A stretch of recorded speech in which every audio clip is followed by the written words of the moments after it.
Madame Gagnard, je souhaite vous donner le cadre de notre démarche.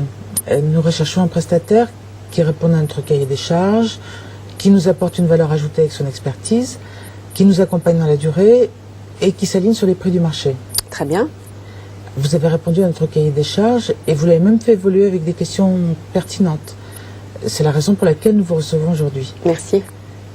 Ce que je souhaite valider aujourd'hui, c'est votre capacité à nous accompagner sur le long terme et votre volonté de respecter les pratiques et les prix de marché. Et qu'est-ce que vous entendez par les pratiques du marché? Ce que l'ensemble de vos concurrents accordent, sauf vous. Ah, bah écoutez, je suis très surprise. Vous pensez à quoi? À 3 points.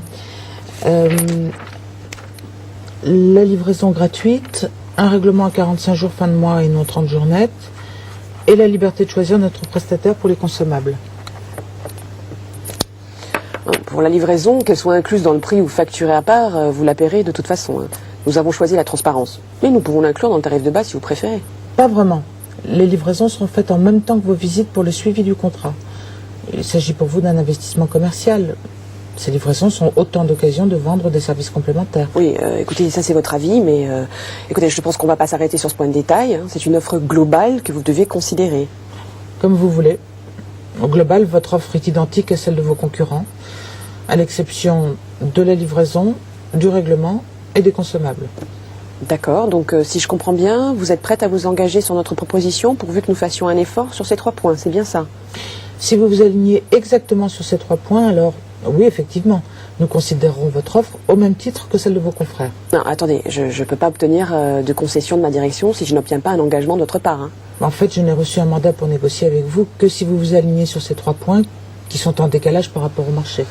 Bon, alors écoutez, là je pense que nous sommes sur un point de blocage, hein, donc ce que je vous propose c'est de le mettre de côté et de valider le reste, hein, on aura toujours le temps d'y revenir.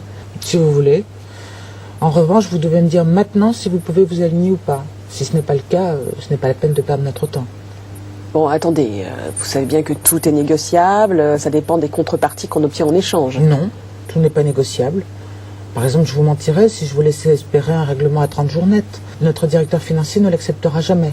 Bon, si c'est une question de principe, je suis certaine que nous trouverons une contrepartie pour financer vos délais de paiement. Je crois que vous n'avez pas bien saisi ce que je viens de vous dire. Pardon? Je viens de vous dire que j'aurais pu vous faire miroiter des délais de paiement. Différer la rédaction du contrat pour finalement vous imposer nos conditions une fois les premiers PC livrés. Ça vous rappelle certaines pratiques, je suppose. Oui. C'est une concession que vous m'auriez facilement accordée car elle n'est pas si coûteuse. Mais ce n'est pas ainsi que je souhaite travailler. Ok, comment souhaitez-vous travailler alors? En partenariat. J'ai fait le premier pas en renonçant à vous arracher une concession. Je suis prête à vous dire ce que nous pouvons et ce que nous ne pouvons pas accepter. Mais si vous voulez avancer avec nous, vous devez vous montrer plus coopératif. Si nous signons, c'est pour 6 ans minimum. Et nous devrons travailler ensemble pour satisfaire mes clients internes. D'accord, mais donc qu'est-ce que vous attendez exactement? Un peu de transparence. Voilà pour chaque ligne du cahier des charges les tarifs des 5 prestataires. Attendez, vous ne pensez quand même pas prendre le moins 10 ans de chaque ligne et espérer que je m'aligne, non? Ah, surtout pas. Et si vous le faisiez, je refuserais votre proposition. Ah bon? Ça veut dire que vous n'auriez pas les moyens de nous suivre dans la durée. Non, je vous montre ce tableau pour que vous puissiez constater les prix de marché. Ils varient d'une ligne à l'autre, mais ils sont comparables au global. Mais vous n'avez pas noté le nom des prestataires, là? Vous ne voudriez pas que je donne le détail de votre offre à la concurrence. Vous reconnaîtrez la vôtre en colonne 4. Ah oui, effectivement, ouais. Et elle diffère sur les 3 points que je vous ai présentés. Bon, à supposer même que ma direction fasse un effort, comment choisirez-vous votre prestataire?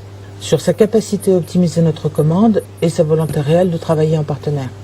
Et ça commence par oublier les coussins les plus évidents. Si vous parlez des 3 points C'est de bonne guerre et je ne vous en veux pas. C'est même légitime si vous travaillez avec des acheteurs de prix. Mais moi j'achète une solution et je recherche un partenaire. Je préfère qu'on trouve ensemble des moyens qui nous feront gagner de l'argent à tous les deux plutôt que de vous pousser à bout sur les prix. En particulier, les réponses des fournisseurs nous ont décidé à renforcer la sécurité de notre solution.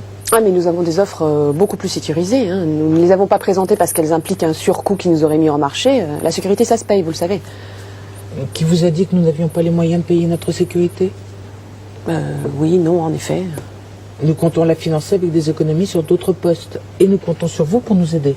La proposition que je vous ai faite est notre meilleure offre. Hein, et je vous assure que... Je ne vous demanderai pas de baisser vos prix, mais de trouver des solutions innovantes. En changeant certaines spécifications, nous trouverons les moyens de financer la sécurité de notre architecture. Pour ça, pas de problème, hein. Nous prendrons rendez-vous avec notre responsable architecture réseau. Et nous travaillerons sur vos approvisionnements. Nos approvisionnements. Nous avons fait une étude qui devrait vous permettre de trouver des fournisseurs très fiables et plus compétitifs. Oui, alors là, je vous arrête tout de suite. Nos approvisionnements ne vous concernent pas. Nos intérêts dépassent votre simple commande. Je peux vous laisser une copie de ce dossier. Vos achats pourraient bien trouver des idées intéressantes. Vous ne voudriez pas les priver de gains de productivité sans même les consulter? Oui, enfin, de toute façon, ça n'engage à rien. Si, justement. Je ne peux vous donner ce dossier qu'à 2 conditions. Que vous vous aligniez sur les 3 premiers points et que vous vous engagiez avec moi dans une réflexion de fond sur vos approvisionnements. Essayez, vous l'avez dit vous-même, ça n'engage à rien. Ah bah si, quand même, je vous cache pas que pour nous, c'est une commande importante.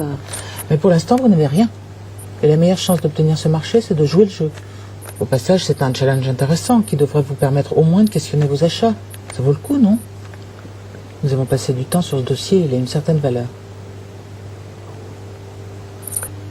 Ok, je vais voir ce que je peux faire avec vos demandes et je vais travailler avec nos acheteurs sur votre dossier. On se revoit dans 15 jours, vous me refaites une offre? Ok, c'est noté.